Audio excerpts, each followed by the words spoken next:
За сайн байцгаана уу та бүхэндээ энэ өдрийн мэндийг хүргье. За дэлхийн улс орнууд хэмээх шинэ сонсдог нэвтрүүлэг буюу подкастаар танилцуулж байна.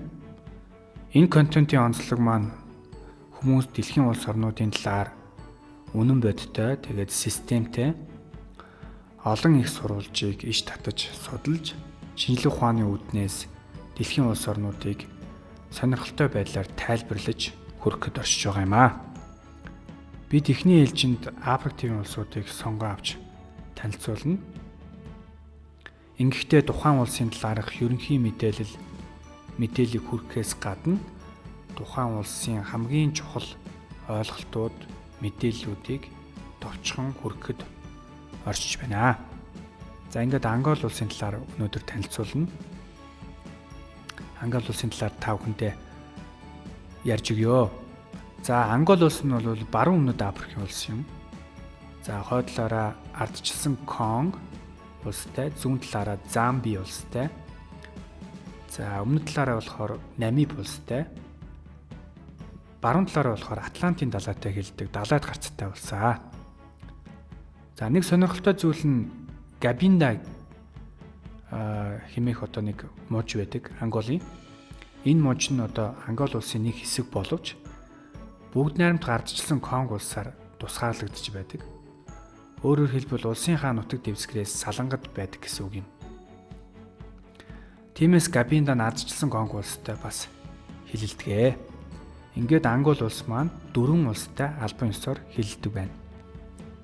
За нутаг дэвсгэр нь 18 мужид хуваагдана. Дэлхий дээр байгаа улсуудыг газар нутгийн хэмжээгээр нь харьцуулах юм бол газар нутгийн хэмжээгээр Ангол улс нь 20 дугаар байранд багтдаг. Нэлээдгүй том газар нутагтай улс юм. За бүгд найрамдах Ангол улс нь болохоор үндсэн хуульд ерөнхийлөгчийн засаглалтай. За нийслэл Луанда 8 сая орчим хүн амтай. За хүн ам нь болохоор 30 орчим сая хүн амтай гэсэн судалгаа байлаа. Энэ бол 19 оны байдлаар авч үзсэн.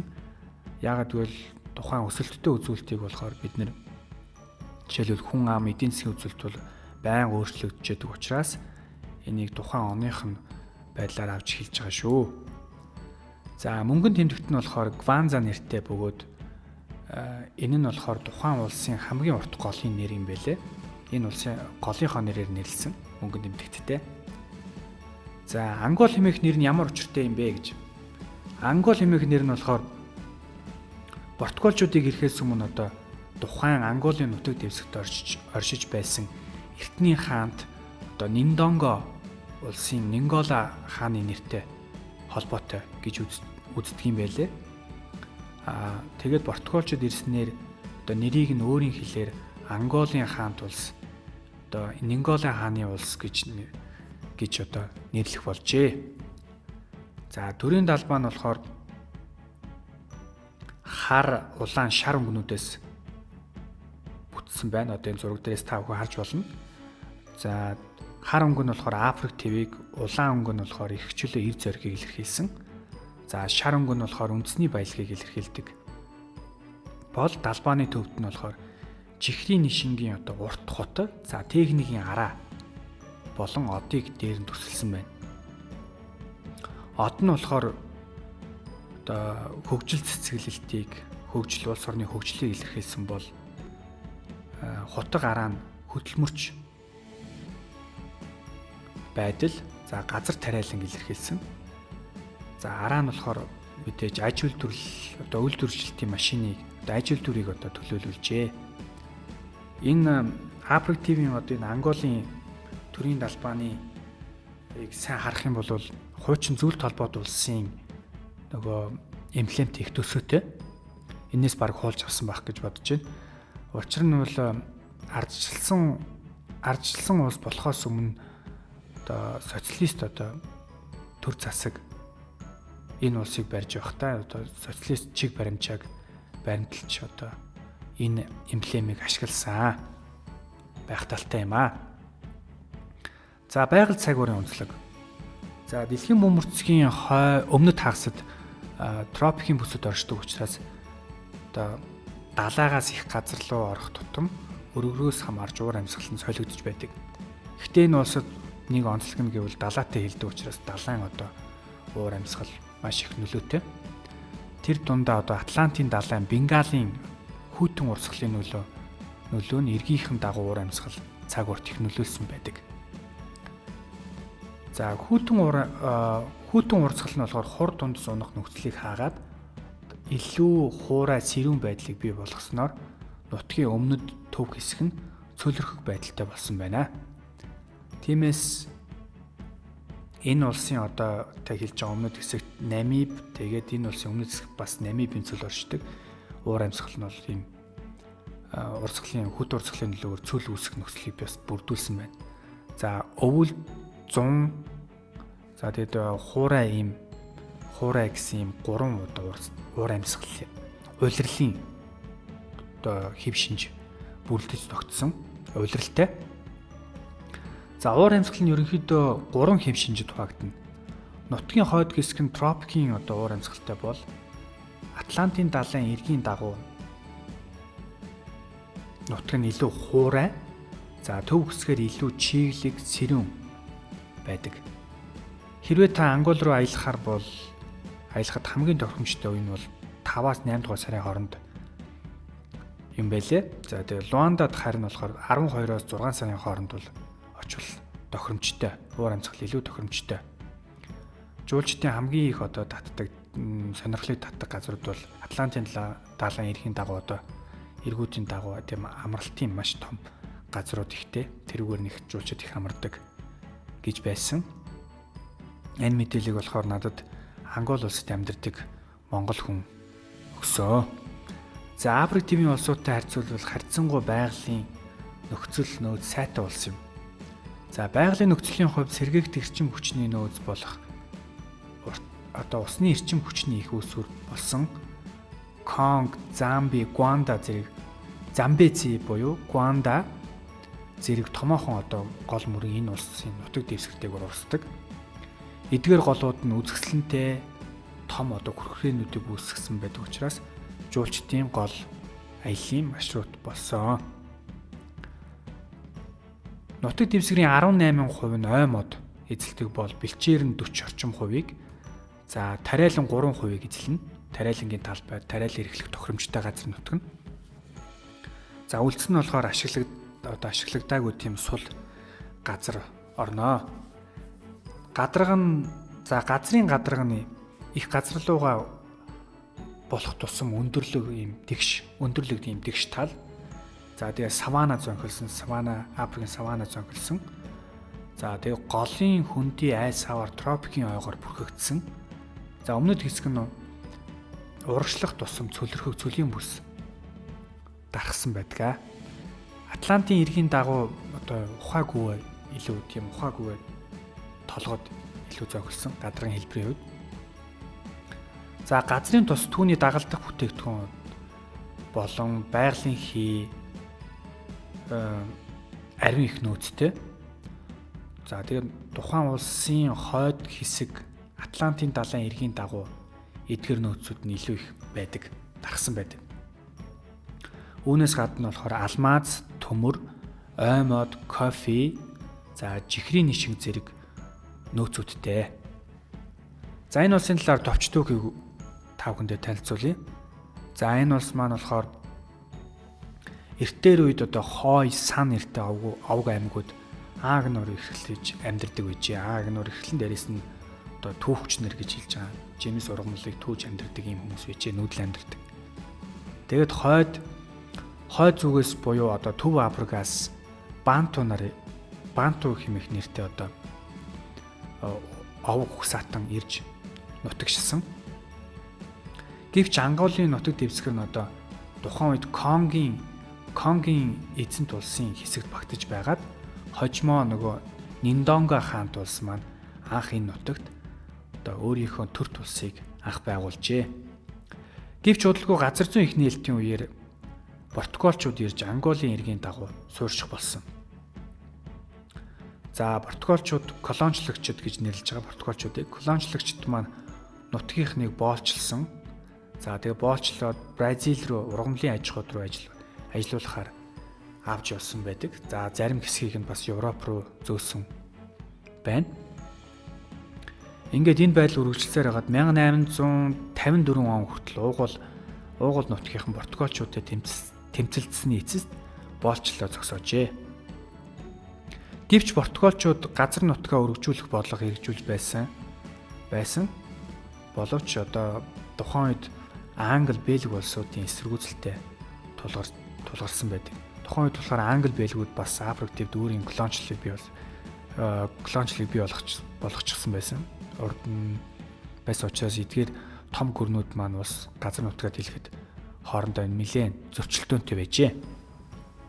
Португалчууд 1800 оны сүүл 19-р зууны ихэнх хүртэл энэ нутагт ихээр суурьжээ. Ингэж явсаар дэлхийн 2 дугаар дайны дараа үндэсний үзэлтнүүдийн хөдөлгөөн идэвхжив.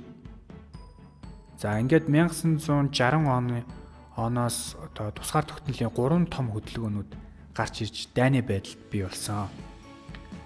Зөвхөн Анголд гэлтгүү эргэн тойрны Африкийн улсуудад тусгаар тогтнолын салхи тэгдэж колоничлогч улсуудтайгаа тэмцэж эхэлсэн байдаг. Капиталист орнууд буюу Америкийн нэгдсэн улс тэргүүтээ барууны чиглэлтэй улсууд, за мөн социалистийн чиглэлтэй бүлгүүд, за социалист орнууд буюу зөвлөлт холбоот улс тэргүүтээ зүүнний чиглэл, за үүнээс гадна үндэсний үзэлтнүүд хоорондоо одоо байлдахын зэрэгцээ тусгаар тогтнол олж авахын төлөө тэмцэж ингээд эцэст нь Португалчуудыг хөн явуулсан байна. Ингээд 1975 оны 11 сарын 11-нд тусгаар тогтнол Ангол улс тусгаар тогтножээ. Ангол улс нь тусгаар тогтнож социалист үзэл баримталтай нийгмийн одоо бүлэг төрийн эрхийг барьсан. Гэвч одоо Ангол улсад иргэний дан үргэлжилсээр байсан. Ингээд 1990 онд ардчилсан систем рүү шилжиж, ингэж шилжихдээ бусад үндэсний одоо хөдөлгөөнүүдтэйгээ зөвшөлтсөлд хүрсэн байна. Гэвч 2002 он хүртэл томоохон иргэний хөдөлгөөнүүдийн хооронд үргэлжилсээр байсан. Ингээд 2002 онд одоо томоохон иргэний хөдөлгөөнүүд хоорондоо зөвшөлтсөлд хүрээд мөргөлдөөнөө зогсоогоод түүнээс хойш одоо улс төрийн байдал докторлож ирсэн. За Анголын соёл зан заншлын талаар товчхон тавхандаа танилцуулъя. За уламжлалт Банту нарын соёлоос гадна колоничлогч Португалчуудын соёл шашин болон хилээр нь дамжин одоо нөлөө соёлын өрмөц нэгдлийг Анголд бий болгосон. Албан ёсны хэл нь Португал хэл юм. Хүн амын 70 орчим хувь нь энэ хэлээр ярина. За уугуул нутгийн хэлээр буюу томоохон ястнуудын одоо хэлээр бас ярьдаг. Үүнд болохоор Ubuntu, Kimbondo, Kingongo зэрэг одоо хэлүүд орно. Мөн Португалчууд анх католик шашныг энэ нутаг дэвсгэрт энэ улсын хүмүүст одоо нутагшуулж ирснээр одоо соёл зам заншлын салшгүй хэсэг нь болсон байдаг. Ингээ хүн амын 80% нь 90% нь католик шашинтай бол орон нутгийн уугуул шашин 4 орчим хувийг үлдсэн хэсэг нь болохоор бусад шашныг шүтдэг байна. За олон хүн амтай Обимбондо буюу Паконга, за Чоква, Бонди зэрэг одоо олон ястайгаа өгөөд өөрийн хэлийг одоо хадгалж өөрийн хэлээр ярьсаар байна. За эдийн засгийн талаар Анголын эдийн засаг газрын тосны бүтээгдэхүүн үйлдвэрлэлээс шууд хамааралтай.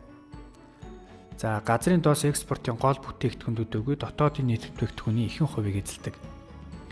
Ихэнх том олборлагч компаниуд нь төрийн мэдэлд ба томоохон улс төрчдийн мэдэлд байдаг гэсэн мэдээлэл байдаг. Газрын тосоо болохоор бүгд найрамдах хятад ард улс, энэтхэг Америк нэгдсэн улсуудад экспортлдог. Экспортын одоо хамгийн гол түнш нь бол хятад улс юм. Бүр түүгээр барахгүй хятад улсын иргэд хүн амын тодорхой хувийг бүрдүүлсэн байдаг гэж байгаа. За газрын тосноос гаралтай дайвар бүтээгдэхүүнүүд хий зэрэг одоо нийлээд Африкийн төдийгүй дэлхийн том экспортлогч улс болжээ. За үүний дараа хамгийн чухал олборлдог зүйл бол алмаз юм. Энэ улсын одоо 2 дахь чухал салбар. За алмазын олборлолтоос үүдэлтэй хүний эрхийг зөрчсөн хэрэг явдлууд. За тэгээд овог аймагуудын дунд байнга одоо тохиолдож байдаг. Үүний зэрэгцээ төмөр, мод, кофе, чихрийн нишинг зэрэг чухал ач холбогдолтой бүтээгдэхүүнийг гаргадаг. Эндээс үзвэл аж үйлдвэрийн салбар тэр дундаа уул уурхайн олборлолтын салбар тэргүүлсэн байна. За тэгээд 2 дахь чухал салбар нь бол үйлчлэгээ. Хөдөө аж ахуй газар тариалангийн салбар бол чухал байруудыг эзэлнэ. Гэхдээ ихэнх Африкийн улсуудын нэгэн адил хүн амын ихэнх хувь нь хөдөө аж ахуйн салбараас хараат байдалтай. Хөдөө аж ахуйн салбар бол амжиргааных нь гол их үүсвэр болсон байдаг.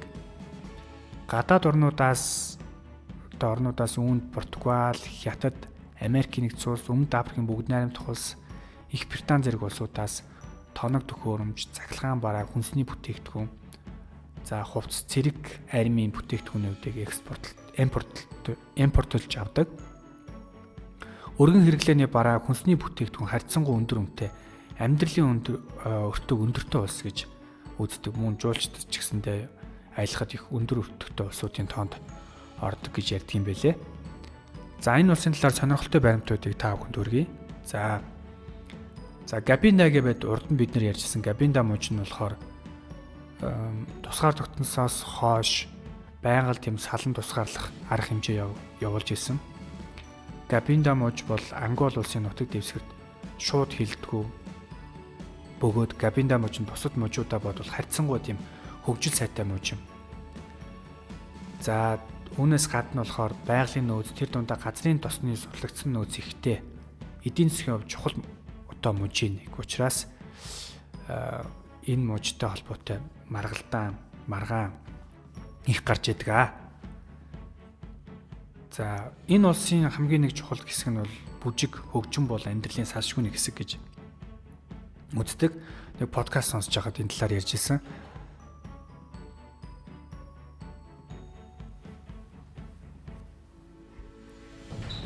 За самбо бүжиг нь үндэ Бразилаас гаралгүй бөгөөд Анголоос өвлөж авсан байдаг. За зумба илүү хосуудад зориулсан бүжигт бол одоо хэрвээ та үдшилтэд очих юм бол илүү тийм энэ бүжгээр илүү бүжгэлдэг. За нийслэл Руандаа хамгийн өртөг өндөртэй хотоор нэрлэгдсэн байна. Жуулчдын хувьд ч гэсэндээ бас мөн айлхад их өртөг өндөртэй гэж үздэг юм байлээ. За Анголын хүн ам маш залуу бөгөөд иргэний дайны нөлөөгөөр эрэгтэйчүүдийн тоо харьцангуй бага тул олон их нэртэй байх явдал элбэг тохиолддог. За энэ улсын дундаж наслалтанд дөнгөж 55 төдийгүй төрөлтийн эндэгдлээр хамгийн өндөр улсуудын нэг гэж үздэг. За боловсролын хүрэлцээ хүртээмж маш доогуур юм аа. За эргийн дагуу хүн ам ихтэй хотуудад жуулчдад зориулсан юм гайхалтай эргүүдтэй за сүрлэг хүрхрээнүүд болон зэрлэг ан амьтад нь болохоор жуулчдыг маш их татдаг ийм улс байна. Ингээд та бүхэнд Ангол улсын талаар танилцууллаа. За ингээд подкастынхаа төгсгөлд бид бүхэн подкастыг зөвхөн ярихаас илүүтэйгээр хамтарч бас хөтлөх болно. Энэ удаагийн дугаарыг миний би ганцаараа та бүхэнд хүргэлээ. Хэрвээ алдаа оноотой зүйл байгвал та бүхэн санал бодлоо чөлөөтэй бидэнд илэрхийлээрэй. За бидний YouTube сувгийг болон дэмжиж subscribe хийгээрэй, бас тэр хонхыг нэвтгчүүлээрэй гэж хэлмээр байна. Бас энэ улсын талаар энэ улсын талаар илүү юу мэдхийг хүсэж байна гэдэгт комент хэсгээр бас бичээрэй. Жишээлбэл тухайн Анголын тухай сонирхолтой кино, дуу, хөгжим, уран барилга, ёс заншлын талаар мэдээлэл юу авахыг хүсэж байна. За Монголоос Ангол руу хэрхэн аялаж болох талаар, за жуулчдын хамгийн их очдог газрууд юу болох гэх мэт одоо мэдээллийг бидэнтэй хуваалцж болно, эсвэл биднээс асууж болно. Мэдээлэл бидэнд түгээж болно гэж хэлмээр байна. Ингээд таны мэдлэг өргөжж олон шин зүйлийг сурч аваарай гэж хүсэн ерөө бид тухайн улстай холбоотой уншсан их сурвалжуудаа доор оруулсан байгаа. Хурдан хугацаанд мэдээлэл авахд туслах байх гэж найдаж байна. Цаашид бид танин мэдхэн олон сонирхолтой мэдлэг өгсөн контент бэлтгэж хүргэнэ. За ингээд түр баяртай.